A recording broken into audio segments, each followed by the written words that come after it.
Hi,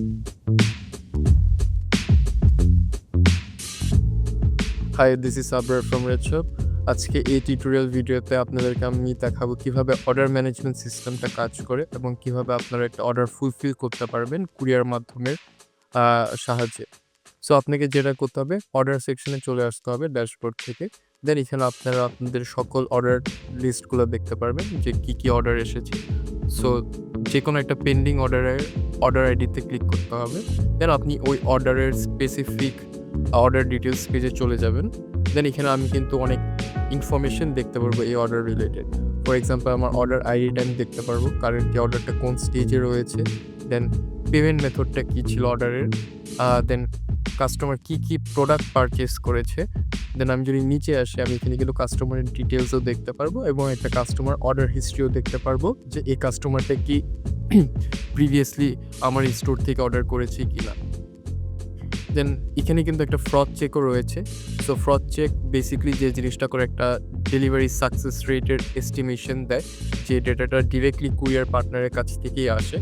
আর আমি যদি উপরে আসি, আপনারা ডান সাইডে দেখতে পারবেন যে অর্ডার সোর্স কোথা থেকে কাস্টমার অর্ডারটা করেছে, আর এই কাস্টমারের কোনো অর্ডার ট্যাগ, এক্সিস্টিং কোনো অর্ডার ট্যাগ আছে কিনা। তো এই কাস্টমার অলরেডি একটা এক্সিস্টিং অর্ডার ট্যাগ রয়েছে, যেটা হচ্ছে returning customer. So this customer ordered in my store for the second time or multiple time. So আমি যদি উপরে আসি, আমি এখানে আরেকটা অপশন দেখতে পারবো ইনভয়েস নামে। আমি যদি ইনভয়েস বাটনটায় ক্লিক করি, দেন এখানে আমি দুইটা অপশন পাবো, এক A4 size, 2 thermal print. So আমি যে কোনোভাবে আমার ইনভয়েসটা আমি ডাউনলোড করে নিতে পারবো। সিম্পলি জাস্ট কোন ফরম্যাটে চাচ্ছেন ওই ফরম্যাটের বাটনটায় ক্লিক করতে হবে।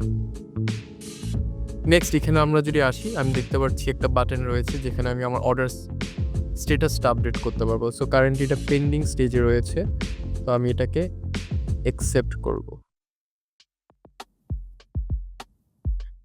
অ্যাকসেপ্ট করার পর আমার নেক্সট যে জিনিসটা আমি করবো, আমি অর্ডারটাকে শিপ করব। শিপে যখন আমি ক্লিক করলাম, তখন কিন্তু একটা মডেল শো হয়েছে যে আমি অর্ডারটা কীভাবে শিপ করতে চাচ্ছি কাস্টমারকে। আমি এটা আইদার সেলফ শিপিংয়ের জন্য সেলফ শিপ করতে পারবো, বা আমি কোনো কুরিয়ার পার্টনারের সাহায্য করতে পারবো। সো আমি ফর এক্সাম্পল এখান থেকে পাঠাও চুজ করে নিলাম। দেন আমি শিপ অর্ডার বাটনে ক্লিক করলাম।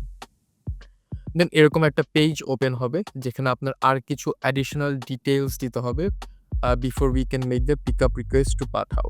কারণ পাঠাও এই স্পেসিফিকলি এই কিছু অ্যাডিশনাল ইনফরমেশন চায়, যেটা হয়তো বা আমাদের চেক আউট পেজে কাস্টমার ইনপুট করেনি। So to make the check out process much more easier, so as a merchant আমাকে এটা ইনপুট করে নিতে হবে।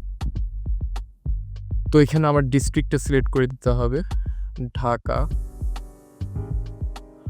Zone Uttara, based on customer যে অ্যাড্রেসটা দিয়েছে, উত্তরা সেক্টর 4 এরিয়া। কাস্টমার যদি কোনো রোড নাম্বার দিয়ে থাকে ওটা আমি সিলেক্ট করে নিব। দেন আমি সিম্পলি সেভ বাটনে ক্লিক করব। দেন আমি রিকোয়েস্ট ডেলিভারিতে ক্লিক করব। আমার কিন্তু এই অর্ডারটা পিক আপ রিকোয়েস্ট চলে গিয়েছে পাঠাওয়ের কাছে অটোমেটিকলি। সো এখন আমি সিম্পলি ডান করে দিব। এখন আপনি যদি আবার এই অর্ডার পেজে যখন আপনাকে রিডিরেক্ট করাবে, আপনি দেখতে পারবেন যে আপনার অর্ডারটা অলরেডি শিপিং ইনিশিয়েটেড স্ট্যাটাসে চলে গিয়েছে। আর এখান থেকে আপনি পাঠাও রিলেটেড যত সকল শিপিং ইনফরমেশন আছে সব এখান থেকে আপনি দেখতে পারবেন। সো এইভাবে আমরা খুব ইজিলি একটা অর্ডার একটা কুরিয়ার পার্টনারের মাধ্যমে শিপ করতে পারবো। So thank you for watching this video and see you on the next one.